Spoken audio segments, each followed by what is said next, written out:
दिल्लीमध्ये सध्या किंवा राष्ट्रीय स्तरावरती एक बातमी फार चर्चेला आहे, ती म्हणजे प्रियंका गांधी यांना राहत्या घरातून मोदी सरकारनं बाहेर काढलं. हे माणुसकीला धरून आहे का? माणूस असं आहे की सत्ता हातात असते, हा. पण सत्ता ही विनयाने वापरायची असते. हम्म. सत्तेचा दर्फ एकदा तुमच्या डोक्यात किंवा माझ्या डोक्यात गेला किंवा अशा प्रकारच्या गोष्टी होत असं आहे की काही झालं, एक तर जवाहरलाल नेहरूंचं योगदान स्वातंत्र्य चळवळीत होते, देश म्हणतो त्यांनी देशाचं लोकशाहीच्या वर्गाने देश न्यायचा रस्ता आपल्याकडे भक्कम केला, हा योगदान आहे. त्यांच्या कन्या इंदिरा गांधी देशाच्यासाठी बलिदान दिलं. त्यांचे चिरंजीव राजीव गांधी त्यांनी देशासाठी बलिदान दिलं. म्हणजे एका कुटुंबात देशाच्यासाठी बलिदान देणारे 2-2 लोक आणि त्याच्या आधीच्या पिढीने सबंध आयुष्य देशासाठी दिलं. अशा कुटुंबातली मुलगी आज म्हणजे राजीव गांधींची हत्या झाल्याच्या नंतर पुन्हा एकदा आपल्या पक्षाचं किंवा सार्वजनिक काम करण्याचं सोनिया दिन हे जे प्रयत्न करतायत, ठीक आहे, पॉलिटिकली मतभेद असतील, पण पॉलिटिकल मतभेद आहेत याचा अर्थ माझ्या हातात सत्ता आहे, त्या सत्तेचा गैरवापर करून तुम्हाला आम्ही त्रास देऊ शकतो, त्या सत्तेचा वापर तुमच्या विरुद्ध करू शकतो. हे याच्यात काही शहाणपणा नाही. काय एका फॉरवर्ड प्राईम मिनिस्टरच्या मुलीला दिलेलं घर तुम्ही काढून घेतलं आणि त्यांना आता कुठं जाऊन लखनौ तिला राहायची वेळ आणता. मला स्वतःला ह्याच्यात सुसंस्कृतपणा वाटतं. म्हणजे हे तुम्हाला वाटतं की हे एक सुडाचं राजकारण अशा प्रकारे केलं जातं? शूद्रपणाचं राजकारण आहे, शूद्रपणाचं.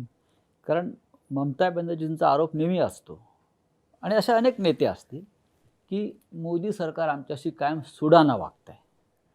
म्हणजे ज्या विचारांची त्यांच्या विचारांची राज्य किंवा सरकार ज्या राज्यात नाहीत त्यांच्याशी नीट वागायचं नाही किंवा त्यांना त्रास द्यायचा, विरोधी पक्षाची सरकार टिकू द्यायची नाही, फोडाफोडी करायची, याचं ताजं उदाहरण म्हणजे मध्य प्रदेश आहे. तर हे अशा प्रकारे ज्याला सत्तेचा गैरवापर आपण म्हणतो तो होतोय का विरोधकांची सरकार अस्थिर करण्यासाठी? म्हणजे मी असं बघितलं आहे की मनमोहन सिंगाच्या सरकारमध्ये मी होतो. मनमोहन सिंगाचं सरकार असताना मोदी साहेब हे गुजरातचे मुख्यमंत्री होते आणि त्यावेळेस काही राज्य ही भाजपकडे होती. अनेकदा आम्ही असं बघायचो, मुख्यमंत्र्यांची परिषद असेल तर सगळे मुख्यमंत्र्यांची, तर त्याच्या आदल्या दिवशी किंवा आणखीन आधी 2-3 दिवस यांची वेगळी बैठक असायची. मी समजू शकतो त्या पक्षाच्या लोकांच्या त्यांच्या सरकारच्या मुख्यमंत्र्यांनी वेगळी बैठक घेतली, पण त्या बैठकीचं नेतृत्व मोदी साहेबांच्याकडे असायचं आणि त्या बैठकीमधलं त्यांचं भाषण इतकं कठोर असायचं मनमोहन सिंगांच्याबद्दलचं की काही विचारू नका.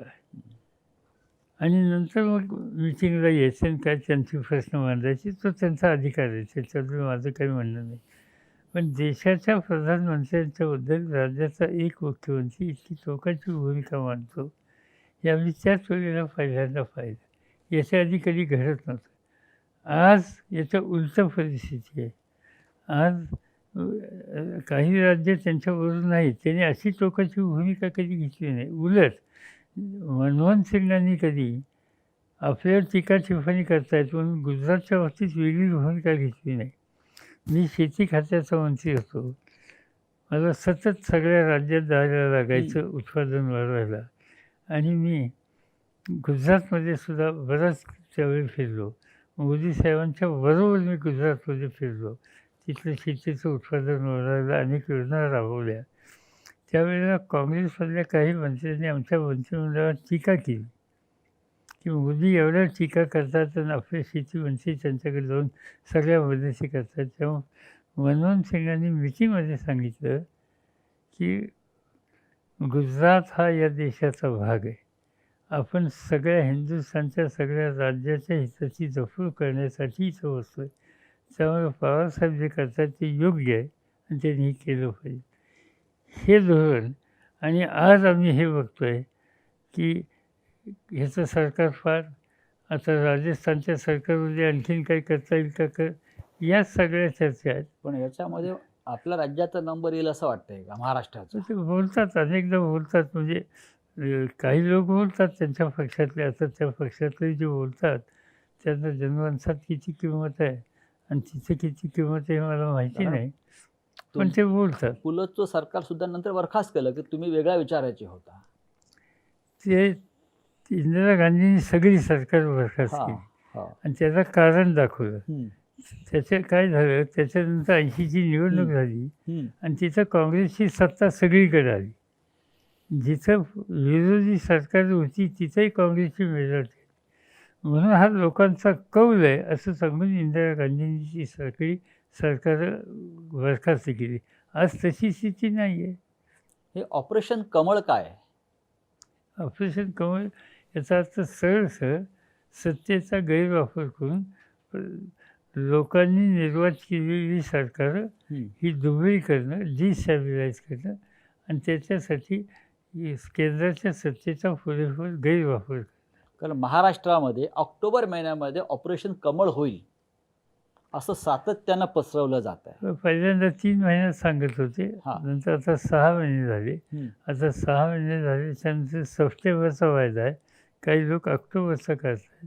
माझी खात्री आहे की 5 वर्ष हे सरकार उत्तम रीतीनं राज्याचा कारभार करेल आणि काही ऑपरेशन कमळ असो नाही तर आणखीन काय असो, याचा काही परिणाम उद्धव ठाकरेंच्या सरकारवर होणार नाही. होणार नाही. देवेंद्र फडणवीस यांनी 2 गंभीर आरोप आपल्यावरती केले मधल्या काळामध्ये, किंवा ते म्हणतात गौप्यस्फोट आहेत. त्यात पहिलं त्यांनी एक जो आरोप केलेला आहे एका मुलाखतीमध्ये अलीकडच्या, की 2014 साली तुम्हाला भाजपबरोबर सरकार बनवायचं होतं. सुरुवातीच्या काळात नाही, तुम्ही पाठिंबा जाहीर केला, त्यानंतर सरकार शिवसेनेबरोबर बनलं. पण मधल्या काळामध्ये तुम्ही आणि भाजपचे वरिष्ठ नेते हे महाराष्ट्रात सरकार बनवण्यासंदर्भात चर्चा करीत होते असं त्यांनी ठामपणे परवा सांगितलेलं आहे. त्यांनी सांगितलं, माझ्याही वाचनात आलं. गमत हम्म. अशी एक तर ही त्यावेळेला हम्म, कुठं होते माहिती नाही. हम्म, डिसिजन मेकिंग प्रोसेसमध्ये यांचं काय स्थान होतं हे मुख्यमंत्री झाल्यानंतरच लोकांना माहीत झाले. त्याच्या आधी एक विरोधी पक्षातला जागरूक आमदार म्हणून त्यांचा लौकिक होता. पण सबंध राज्याचा किंवा देशातल्या नेतृत्वामध्ये बसून निर्णय घेण्याचा अधिकार त्यांना होता असं मला कधी जाणवलं नाही.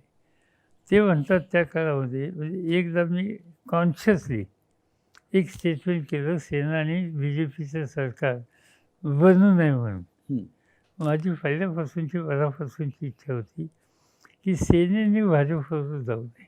हा. पण ते जातील ज्यावेळी दिसलं त्यावेळी मी जाणीवपूर्वक स्टेटमेंट केलं की आम्ही तुम्हाला बाहेरून पाठिंबा देतो. हेतू हा होता की सेना त्यांच्यापासून बाजूला व्हावी. ते घडलं नाही, त्यांनी सरकार चालवलं, त्याच्याबद्दल वाद नाही. पण आमचा हा सतत प्रयत्न होता की BJPच्या हातात सरकार चालवून देणं हे सेनेच्या हिताचं नाही. हम्म, ज्या दिल्लीची सत्ता त्यांच्या हातात, राज्यातली सत्ता त्यांच्या म्हणजे मुख्यमंत्री त्यांच्या हातात, यामुळं सेना किंवा अन्य पक्षांना ते लोकशाहीमध्ये त्या पक्षाचं काम करण्याचा अधिकार आहे हेच मान्य त्यांना नाही. आणि त्यामुळं ते आज न उद्या या सगळ्यांना निश्चितपणाने धोका देणार आहेत. आणि म्हणून आम्ही ही एक राजकीय चाल होती. बरं. म्हणजे फडणवीस जे सांगतात ते आपल्याला मान्य नाही. अजिबात मान्य नाही. पण आम्ही त्याच्यात हे अंतर वाढावं याच्यासाठी प्रयत्न केले. जाणीवपूर्वक पावलं टाकली हे मी कबूल करतो. ते आता अंतर वाढलं. दुसरं त्यांनी एक आरोप असा केला की 2019चं सरकार जे आता बनलं आहे, जे 3 पक्षांचं सरकार जे आता बनलेलं आहे, त्या सरकार स्थापनेच्या दरम्यान सुद्धा किंवा त्याच्या आधीसुद्धा राष्ट्रवादीचे सर्वेसर्वा असं त्याने उल्लेख केला. तेच भाजपबरोबर सरकार बनवण्यासंदर्भात अंतिम टप्प्यात चर्चा करत होते आणि नंतर पवारसाहेबांनी युटर्न घेतला अचानक. नाही, साधी सरळ गोष्ट आहे की हे सरकार शिवसेनेला म्हणजे आम्हाला बरोबर घ्यायचं नाही हा. आणि तुम्ही त्याच्यात येऊन आम्हाला स्थिर सरकार बनवायला साथ द्या असं BJPतले काही नेते आम्हा लोकांच्याशी बोलत होते. हम्म, आमच्यातल्या काही सहकाऱ्यांची माझ्याशी 1-2 बोलले नाही, हे खरं नाही, बोलले. एकदा नाही, दोनदा नाही, तीनदा बोलले. आणि त्याच्यामध्ये त्यांची अशी अपेक्षा होती की प्राईम मिनिस्टरचे माझे संबंध चांगले आहेत हं.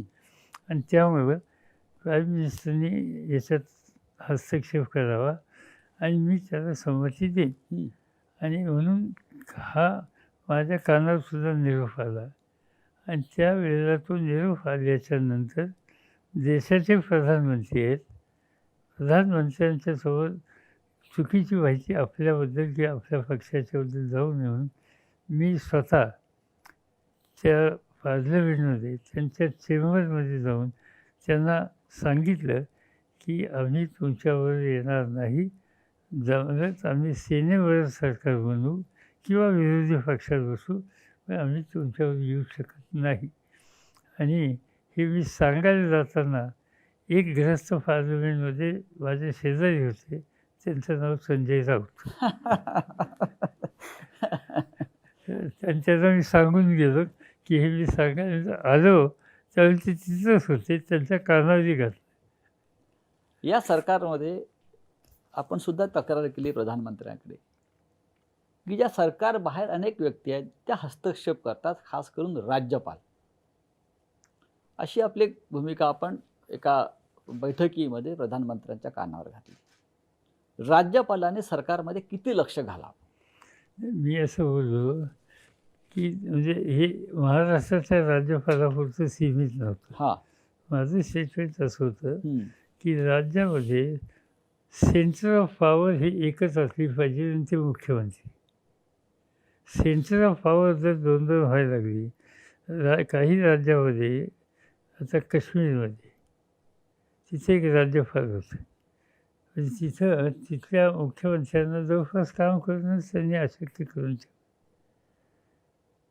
त्याच्यानंतर वेस्ट बेंगॉलमध्ये तिथे असा प्रकार झाल्याचं कानावर येत होतं.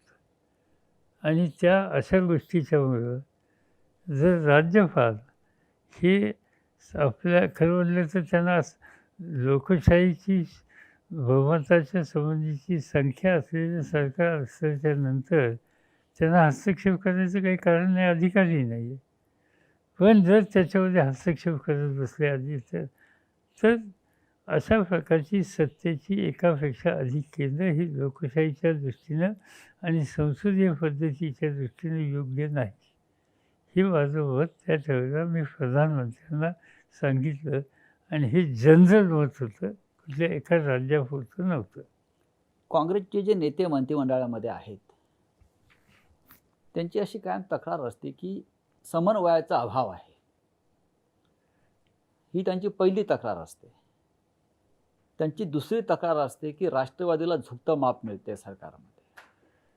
माझं स्वतःला म्हणजे एक गोष्ट खरी आहे की म्हणजे उद्धव ठाकरेंची काम करण्याची पद्धत मी जी बघतोय ती आम्हा सगळ्यांच्यापेक्षा वेगळी आहे. आणि त्याचं कारण उद्धव ठाकरेंची कामाची पद्धत ही सेनेच्या कामाची पद्धत आहे.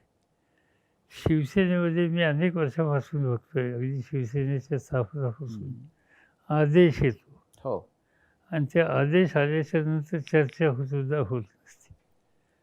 काँग्रेस किंवा राष्ट्रवादी आम्ही ज्या विचारांनी वाढलो आहे, आम्ही वरिष्ठाच्या मताचा आदर करतो, पण वरिष्ठाच्याकडनं आदेशच येतो असं नाही. हो. आणि समजा एखादं मत मानलं तर त्याच्यावर आम्ही चर्चा करू शकतो, विचारू शकतो. ही आमच्या कार्यकर्त्यांच्या कामाची पद्धत आहे. शिवसेनेमध्ये एकदा नेतृत्वाने भूमिका घेतल्याच्यानंतर त्या रस्त्याने आपण जायचं आणि त्याची अंमलबजावणी करायची. ही पद्धत अगदी लहान थोर सगळ्यांच्यामध्ये आहे आणि त्या विचारानं तो पक्ष चालला यशस्वीसुद्धा झालेला आहे. त्याच्याबद्दल माझी तक्रार आहे. पण आम्ही दोघं जण आहोत, आमच्या कामाची पद्धत ही नाही. आणि आत्ताचं जे सरकार आहे ते एकट्याचं नाही, हे तिघांचं आहे. आणि त्यामुळे तिघांच्यामध्ये या दोघांची काही मतं असली तर ती मतं जाणून घेण्याच्या संबंधीची सुद्धा एक आवश्यकता आहे. आणि म्हणून आम्हाला लोकांचा एक सूचना असते, आग्रह असते की आपण डायलॉग ठेवा. लोकशाहीमध्ये संसदीय लोकशाहीमध्ये डायलॉग हा कायम ठेवला पाहिजे. तो डायलॉग ठेवला तर अशी चर्चासुद्धा होणार नाही. कारण ठाकरेंच्या कामाच्या पद्धतीमध्ये आम्हाला काही उणं दिसत नाही, फक्त डायलॉग दिसत. संवाद पाहिजे. हं. दुसरं एक साधारण एक सूर आहे अनेक ठिकाणी, जो आपण वाचतो सुद्धा किंवा बोलतात काही मंत्री जाहीरपणे काँग्रेसचे, की प्रशासनामध्ये थोडी अस्वस्थता आहे काही ठिकाणी, किंवा प्रशासनाचा जास्त जोर आहे सरकार चालवण्यामध्ये. त्याला आपण नोकरशाही, बाळासाहेब त्याला नोकरशाही म्हणायचे, लालफितशाही, असं आपल्याला जाणवतंय का? नाही, असं कसं आहे माहिती आहे का, हा जो कोरोनाचा काळ जो होता ना, म्हणजे अजूनही संपला असं नाही. या काळामध्ये हे चॅलेंजेस होतं, आव्हानच होतं. आणि या आव्हानामध्ये बाकीचे सगळे प्रश्न बाजूला ठेवून या कोरोनाचा सामना करायचं हे आव्हान CMच्या पुढं होतं.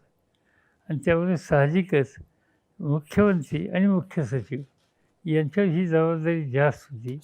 आणि आता आपण एकत्रित रात्रंदिवस प्रयत्न करून या कोरोनाचं युद्ध जिंकलंच पाहिजे, ही भूमिका आणि त्या सगळ्या भूमिकेला सगळ्यांचा पाठिंबा.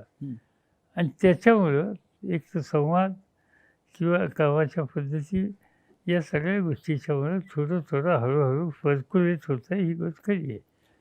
पण याचा अर्थ ते कायमच राहील असं वाटत नाही. प्रशासन यंत्रणेची आज त्याच्या मदत घेतली आणि ती घेण्याची आवश्यकताही होती. पण एकदा ह्या कोरोनाच्या प्रकरणात आता मनोहर जोशींचं सरकार, तेही मुख्यमंत्री शिवसेनेचेच होते, तेव्हा कधी अशी चर्चा झाली नाही. त्यामुळे मनोहर जोशींच्या काळात सेना आणि भाजप असं, आता सेना आणि भाजपच्या ऐवजी सेना, काँग्रेस, राष्ट्रवादी यांचं सरकार आहे. आणि त्यामुळं मनोहरच्या काळामध्ये ज्या पद्धतीने सरकार चालवलं तसं इथे सरकार चालवलं जाईल. पण आज चॅलेंज आहे ते कोरोनाचं आहे.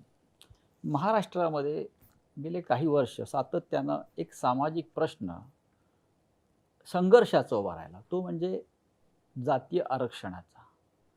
विशेषतः मराठा समाजाचं आरक्षण आहे, धनगर समाजाचं आरक्षण आहे. हे दोन्ही समाज आरक्षणाच्या मुद्द्यावर एकमेकाच्या विरुद्ध उभे राहिलेले दिसतात. तर ते दोन्ही समाजाला सरकारने आरक्षणाच्या संबंधीची काय जी भूमिका घेतली ती घेतलेली आहे. पाठीमागचं सरकार असो किंवा आजचं सरकार असो, आरक्षण दोघांनाही दिलेलं आहे, त्याच्यामध्ये काही नाही. प्रश्न फक्त ते आरक्षण टिकवायच्या संबंधीचा प्रश्न आहे. आता ते जे म्हणजे कसं आहे, दोन गोष्टी आहेत. धनगर समाजाचं आरक्षण आहे, धनगर समाजाची मागणी आणखीन 2 पावलं पुढे जाऊन आदिवासीच्या संबंधीची जी भूमिका आहे आरक्षणाची, ती ॲप्लिकेबल करावी. आणि त्याच्यामध्ये कारण एक असं आहे की धनगर समाजातला एक वर्ग असा आहे की तो मेंढरा राखतो. एकदा पावसाळा संपला की तो आपल्या मेंढ्या देशावरनं म्हणजे घाटावरनं कोकणात घेऊन जातो आणि नंतर पाऊस सुरू होण्याच्या आधी परत आपल्या भागामध्ये येतो. म्हणजे हा एक ट्राईब जसा एका गावात दुसरीकडे जातो, त्या पद्धतीनं धनगर समाजातला हा वर्गसुद्धा त्या पद्धतीने वागतो. आणि त्यामुळं एका दृष्टीनं हे आदिवासींचं, कारण तिथं घरदार नसतं, निवारा नसतो, जसं जसं हिरवेपणा खायला मिळेल तसं तसं पुढं जात असतो. आणि त्यामुळं जिथं स्थिरता नाही अशा कुटुंबाच्या संदर्भात आपण ट्रायबलच्या बाबतीत वेगळी भूमिका घेतली, तीच भूमिका इथे घेऊन तशाच सवलती इथे दिल्या पाहिजेत, ही मागणी धनगर समाजाची आहे. ती एकदम ते काही दुर्लक्ष करण्यासारखी नाही. पण त्यांना त्या संबंधीच्या काही सवलती आहेत, त्या आणखीन आदिवासींच्या सारख्या द्याव्यात असं म्हणणं त्यांचं आहे.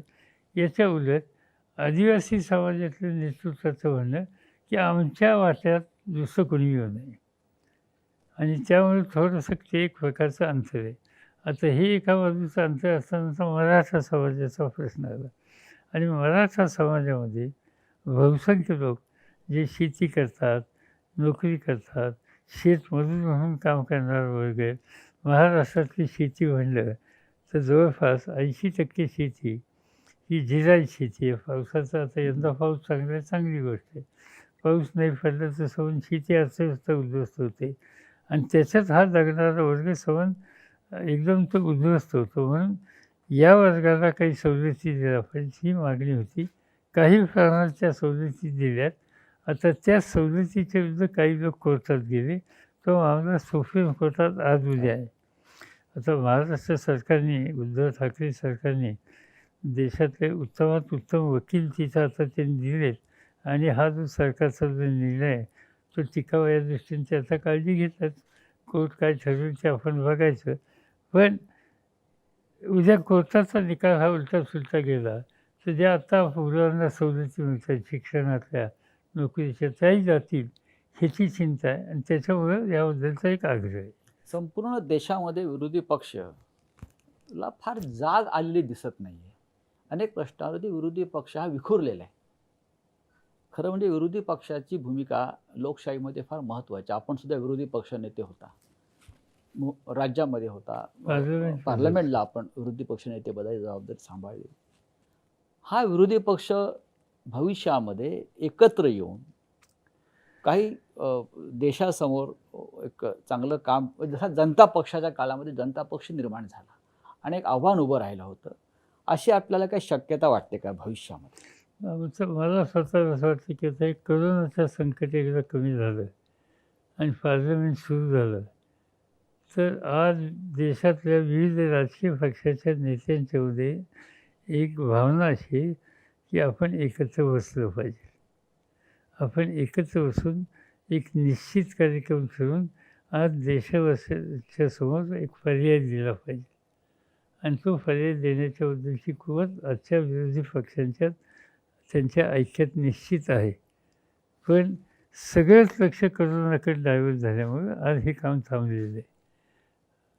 ज्यावेळेला निवडणुका झाल्याच्या नंतर कोरोनाचं संकट येण्याच्या पूर्वी देशातले विरोधी पक्षाचे लोक एकत्र दोनदा बसले, चर्चा केल्या, काही गोष्टी धोरणं ठरवायच्या बाबतीचा विचार केला आणि नंतर सगळं हे चित्र बदललं या रोगामुळे. पण माझी खात्री आहे की एकदा पार्लमेंट सुरू झाल्याच्या नंतर देशातल्या सगळ्या विरोधी पक्षाच्या लोकांना एकत्र करणं याबद्दलची भूमिका घ्यावी लागेल. आपण पुढाकार घेणार आहात का त्यासाठी? माझ्यासारखी व्यक्ती त्याच्यात अधिक लक्ष देईल.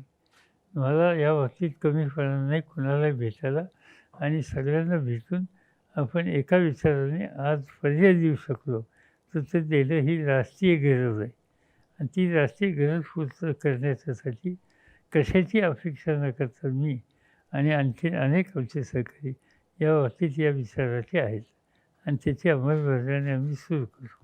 शेवटचा प्रश्न आपल्याला विचारतो. महाराष्ट्रातला विरोधी पक्ष वेगळा आहे आणि राष्ट्रीय स्तरावरचा विरोधी पक्ष वेगळा आहे. आपण महाराष्ट्राच्या विधिमंडळामध्ये विरोधी पक्ष नेता म्हणून काम केलं आहे. महाराष्ट्रातल्या विरोधी पक्षाला फार मोठी परंपरा आहे. नेतृत्व जर आपण पाहिलं विरोधी पक्षाचं या राज्यामधलं, विधानसभा असेल, विधान परिषद असेल, आजच्या महाराष्ट्रातल्या विरोधी पक्षाला आपण काय सल्ला द्याल? असं आहे की विरोधी पक्षाचं म्हणजे एक तर विधान परिषदेचं विरोधी पक्षाचं जे सवन टीम आहे ती काही म्हणजे आपली जी जबाबदारी आहे त्या संबंधीचं इम्पॅक्ट करायला फार यशस्वी होते असं मला दिसत नाही. विधानसभेचं चित्र आहे. विधानसभेतले विरोधी पक्ष ज्याचे कमीत कमी फिरत आहेत, बोलत आहेत, प्रश्न समजून घ्यायचा प्रयत्न करत आहेत, काही सांगतात. विरोधी पक्षाचं हे काम आहे बोलणं, टीका टिप्पणी करणं. सत्ताधारी पक्षाच्या धोरणं कुठे चुकत असतील तर त्याबद्दल त्यांचा बोलायचा अधिकार आहे आणि तो लोकशाही ज्यांना मान्य आहे त्यांनी मान्यच केला पाहिजे. पण त्याच्यामध्ये एक अक्कस आहे असं दिसता कामा नये. आज काय या ठिकाणी दिसतं आहे की एकेकाळी आजचे मुख्यमंत्री आणि त्यांचा पक्ष आणि विरोधी पक्षात असलेले लोक हे एकत्रित काम करणारे होते आणि आज ही एकत्रित काम करण्याची भूमिका आजच्या मुख्यमंत्र्यांच्या पक्षाने घेतली नाही. त्यामुळे आपल्या हातातली सत्ता गेली, याचं वैषम्य, याची अस्वस्थता ही विरोधी पक्षाच्या नेत्यांच्याकडून विधानसभेतल्या ही अजिबात गेलेली दिसत नाही. सत्ता येते आणि जाते. लोकांनी दिलेली जबाबदारी समर्थपणानं पार पाडायची असते. ज्या वेळेला सत्ता गेल्याच्या नंतर मी आता मुख्यमंत्री होतो. माझ्या मुख्यमंत्रीपद 80 साली गेल्याच्यानंतर मी विरोधी पक्षाचा नेता झालो. पण व्यक्तिगत माझा अनुभव असा आहे की मला विरोधी पक्षाचा नेता म्हणून काम करण्यात अधिक गंमत येत होती. त्याचं एक समाधान होतं. पण आज काय दिसतंय की विरोधी पक्ष नेता किंवा आज असं म्हणत असेल की मी मुख्यमंत्री असताना मुख्यमंत्रीपद माझं गेलं, त्यासंबंधीचं मला म्हणजे हे डायजेस्ट करायला मला वेळ लागला. म्हणजे सत्तेशिवाय मी चालू शकतो का नाही, असे जे प्रश्न लोक विचारतात त्याला आम्ही चालू शकत नाही असंच अप्रत्यक्षपणाने व्यक्त करण्यासारखं. आणि म्हणून मला स्वतःला असं वाटतं की विरोधी पक्षाच्या नेत्याने आपण सत्ता हा आपला आत्ता रस्ता नाही. आपण कधी काही होत असेल आज त्याचा यत्किंचितही विचार करायचं कारण नाही. आज आपण विरोधी पक्षाचं नेतृत्व करण्याची जबाबदारी लोकांनी आपल्याला दिलेली ती आपण समर्थपणाने पार पाडली पाहिजे. आणि ती पार पाडण्याच्यासाठी पर्यंत कष्ट केले पाहिजे. आणि त्यासाठी सत्ता माझ्याकडे नाही हे मला डायजेस्ट करता येत नाही, विसरता येत नाही, ही भूमिका घेणं हिताचं. ठाकरे सरकारचं भविष्य काय? भविष्य हे सरकार 5 वर्ष चांगलं चालू ह्याच्याबद्दल माझ्या मनात शंका नाही. आणि अशी व्यवस्थित आम्ही काळजी घेतली तर पुढच्या निवडणुकासुद्धा एकत्रित लढू. पवारसाहेब धन्यवाद. आपण इथे आलात आणि महाराष्ट्राच्या आणि देशातल्या मनातल्या अनेक प्रश्नांना आपण मोकळेपणानं उत्तरं दिलीत. धन्यवाद. नमस्कार.